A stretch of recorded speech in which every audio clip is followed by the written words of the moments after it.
Welcome back to the channel, everybody. It's the Undertaker. Once again, I'm driving, so I can't do the whole gimmick thing. In case you were wondering, it's a reference to the professional wrestler, The Undertaker. I'm a huge wrestling fan. I even have a wrestling channel where I talk about wrestling stuff. That's besides the point. I want to talk about a rumor that's going around. I know it's not a rumor. In fact, I know this has actually been going around a lot longer than it's been as heavily publicized as it is being publicized now. And this is people opting out of the normal, way of transactional living in terms of like, I pay you, you provide me a place to live, or I pay and I buy a house.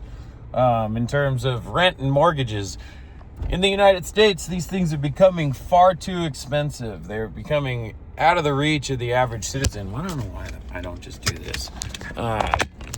They're not something that normal people are able to afford. Like if you work a minimum wage job, right? And I'm just talking about here in California, right? And that's what, $20 an hour or something. Your average rent here, I'm not looking, but I look at rent all the time just because like I've been out on my own for over a decade. I've only ever known what struggling to get by is like, right? So I know what it's like to not know if you have a secure place to live. I haven't had a secure place to live since I was fucking 10 years old, okay? Like, and even when financially you could consider it secure, my parents were beating the shit out of each other, and I was trying to stop my dad from hitting my mom. And that's not what we're here talking about. We're talking about this growing trend of, people opting to live in hotels. I should say motels, because they ain't living in hotels. That I can promise you. At least not without government assistance, they're not. And the reason being that they're opting for these options are that it's cheaper to do so than it is to pay for rent in an apartment. Now, with where I'm at right now, I'm in two different places. I'm in the high desert, which is like the Victorville, Apple Valley, Hesperia area, right? That whole center. I'm not going to say exactly where. I'll be doxing myself, sort of. And then we'll call it the Riverside County area down in Southern California, mixed in with the San Bernardino County area. And I see one-bedroom apartments on average down here going for anywhere between $2 to $23, $24, $25, $2,600 a month for a one-bedroom, one-bathroom apartment. Obviously, more space is going to be more money. Now, if you want to sacrifice safety, and go to a cheaper area, or sacrifice functionality and cleanliness, and buy some rat hole with friggin' roaches and shit that don't work, and if your kid touches an outlet, he's probably going to go to the hospital, and you might be able to get something for $2,000 that might have more than one bathroom. But like, even in Victorville and like the high desert area, like one bedrooms are going easily over $2,000 a month, and anything over that is going, on average now I'm seeing 2-bedroom, 2-bathroom places in Southern California as a general like area, between $25,000 and $3,000 a month, even in some not great places, man. Like there's places in Pomona, which like, depending on what side you're on, it might be all right, but most sides of Pomona fucking sucks, right?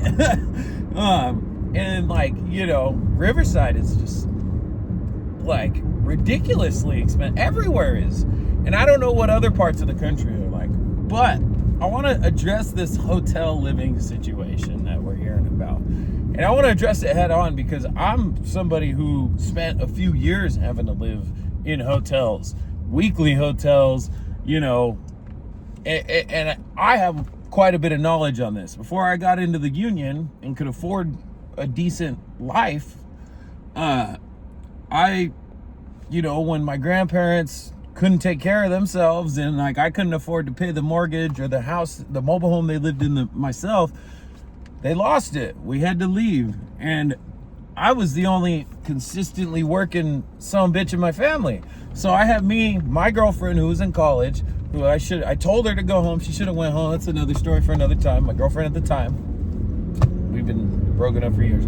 My sister, my little brother, we had 2 cats and a dog. Shouldn't have had those. Should have found a home for those. But, there's a sense of pride. I've been somebody who's been taking care of my family since I was 16 years old financially. So I have a sense of pride. I have a cat. I've been taking care of it. I'm going to keep taking care of it. It's young, foolish pride, right? I was working a very dead-end job, barely making enough to scrape by. And I'm not going to go into the whole, background of it, but I found the cheapest hotel that we could live in that had weekly rates. One thing in California that a lot of people don't know about hotels is that you're not allowed to live in them, right? If you live in a hotel for longer than 28 days at a time, it's actually considered an apartment.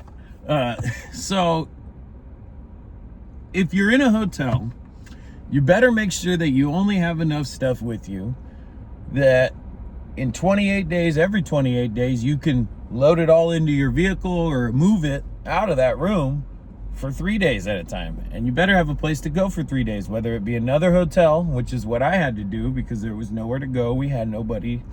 There's no family. There's no friends that have the means to help, support you and your family. A lot of people are always like, oh, why don't you just ask? Why don't you just, get help from somebody? Yeah, that's great if you've got that option. Not everybody has that option. In fact, I would argue that just as many people that have parents that are willing to help and able to help, there are people who are the help for their parents. And beyond that, there ain't nobody who's there to save them. I ain't got nobody to come to if I fail, you know who's coming to my rescue? Fucking Jesus Christ and my goddamn self. I don't mean to take the Lord's name in vain. I'm sorry. I am the fallback plan. And for a lot of people, right, that's the case. So anyways, you only can stay in a hotel in Southern California. I'm going to speak from my experience at 28 days at a time, right? My time frame that I lived in a hotel from the last quarter of 2018 going into the first quarter of 2020. And my family continued to live in a hotel after that. I couldn't continue to support them and build a life that would eventually be able to help all of us, which I have now. And they don't live in a hotel anymore. And they're still working towards building their own life, but I can't enable them to not build towards their own life. I keep supporting them. They're never going to do it. And I'm going to just support them their whole life. Give me a second. But so, long story short, I lived in a hotel. And this period of time, I guess it was between the last quarter of 2018 to the first quarter of 2020. When I was living in the hotel, I found the most reasonable one that also wasn't a complete dump, which we ended up having to leave there anyway, eventually, to a complete dump. Nightly, this hotel, which it did have a full-size fridge, it had a kitchenette, bathroom, 2 full-size or queen-size mattresses, and per month, per night, it was about 67 plus tax. Per month, this would come out to roughly $1,800 to $2,000 a month, give or take. Because we also got to account for having to leave every 28 days for 3 days and go somewhere either more expensive, but you also got to travel there. I had a car, luckily. Thank God I had all this stuff. But so keep in mind too, and trust me, I'm going to make it make sense. This was at a time where in 2018, you could still find apartments in cheaper areas, 1-bedroom apartments for $1,200, $1,300, $1,400 a month. So it was more expensive per month to live in a hotel, even a cheap budget one. And even when we had to move to a worse one, because this place was evicting everybody that was staying there for long amounts of time, because there was a couple people who found loopholes to not leave, and then they cracked down, so everybody had to leave. We went to a cheaper one. It was roughly $1,700 to $1,800 a month. Now, you might be asking yourself, why would a Why would people choose to live in a hotel for more money than it would cost per month to live in an apartment? And it's because if you don't have enough money to get into an apartment, right? When's the last time you rented an apartment? What did you need to rent an apartment? What you needed? First month's rent, last month's rent, security deposit. If you got pets and care about them, you got to pay a deposit for those guys. You got to show who's all going to be living there. How many people are there going to be? You know, even with a hotel, you got to do that. We had to hide people, right? Like, because there was too many people for how many people were allowed to live in that room. We had like 6 people because my mom was there, and, you know, she thought that her boyfriend needed to be there, even though that sumbitch wasn't paying nothing. And I ended up having to whoop his ass and kick his ass out. Well, that's besides the point. The reason a person would resort to spending more money per month to live in a hotel is not because it's cheaper. Okay? It's because they've been forced to leave somewhere and they cannot afford the massive overhead costs that are associated with renting and starting a rental agreement along with credit checks and all that crap at a new place. Because, yeah, if you go somewhere where rent is, let's say at the time I was living in a hotel in 2018, I found a place for $1,400 or $1,500 a month.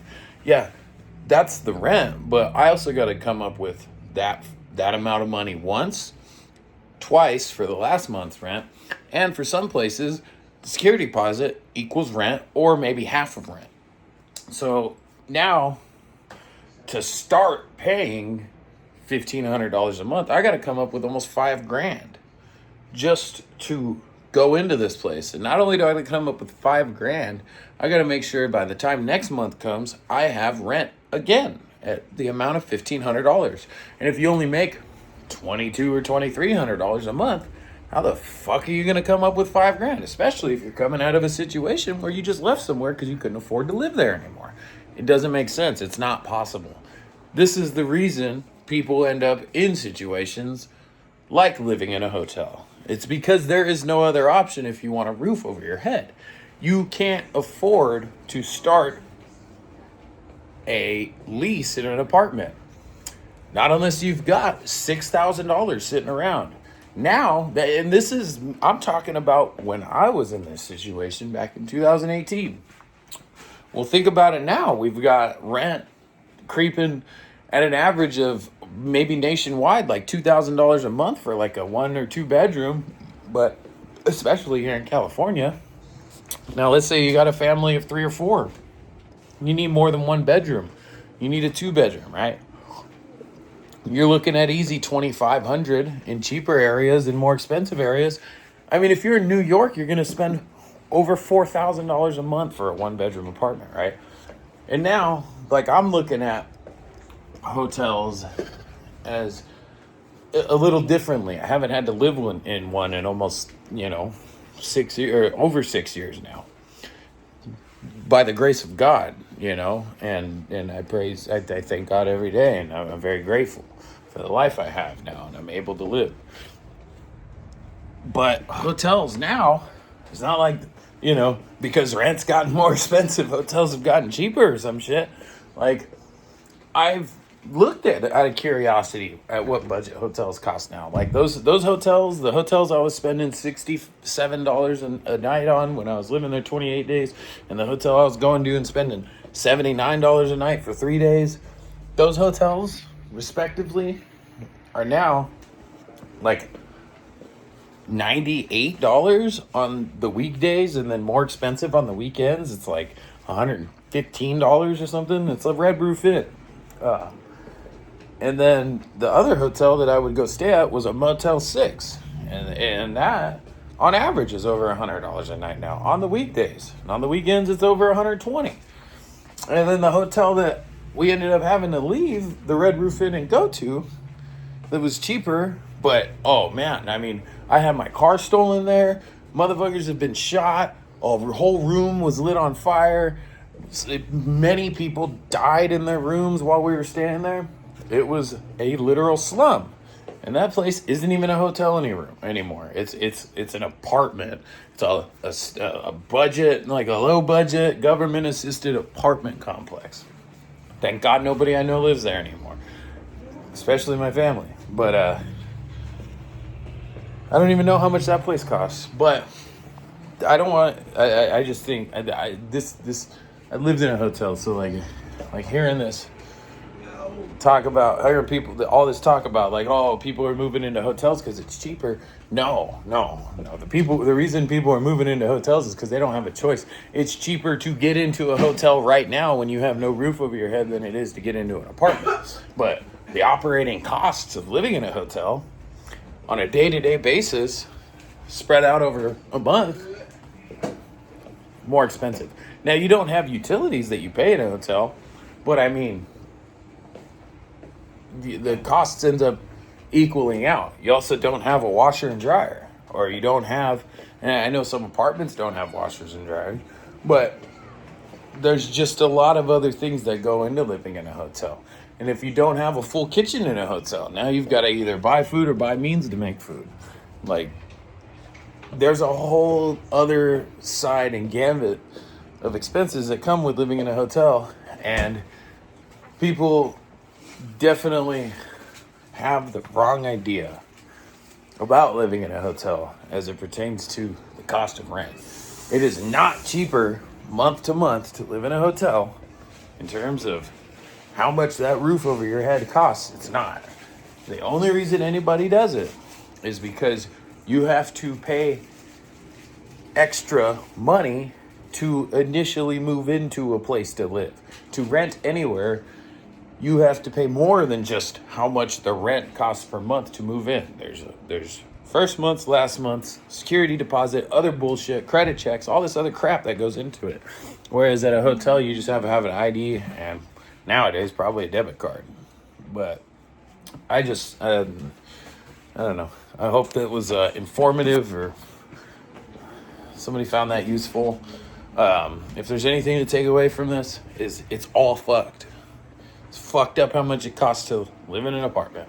It's fucked up how much it costs to rent a hotel room, or rent an apartment, or live in a hotel, live in an apartment. It's ridiculously insane and like unreasonable how much it costs to start a lease in an apartment. And the system is gonna break before it gets better. And things are gonna hurt before they feel better too, for all of us. But anyways, hope this was useful. Hope you're having a good day. Love you guys. Bye.